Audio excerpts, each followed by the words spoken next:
Kita berkebun, kita sama-sama tinggal di rumah begini. Jadi kalau macam giliran, saya tidak datang, berarti Mama Yuli yang datang harus dia tidur, dia bakar rapi, supaya malam-malam itu babi takut tidak bisa datang makan kebun. Kalau ini kita masih bisa bikin. Kalau kita anak-anak, orang sudah tidak tahu. Karena mereka lebih fokus ke pendidikan. Kalau kami nih ya, masih dulu dengan orang tua datang ke kebun. Itu zamannya dulu belum ada apa-apa, belum ada kendaraan, belum ada motor. Jadi kita bisa datang ke sini untuk bisa anyam noken, jahit koba.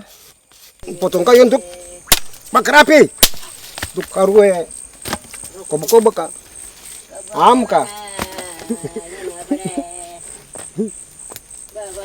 Mau bosan itu. Samer ha. Oh, dah plastik safir tu samer. Ai, Sabar dulu bagaimana maksudnya? wes ndala jum bai tu. Sampai di air sana baru plastik berdiri. Ah, Tidak jalan. we fo se ve. We fo se khri matri ya. Maju.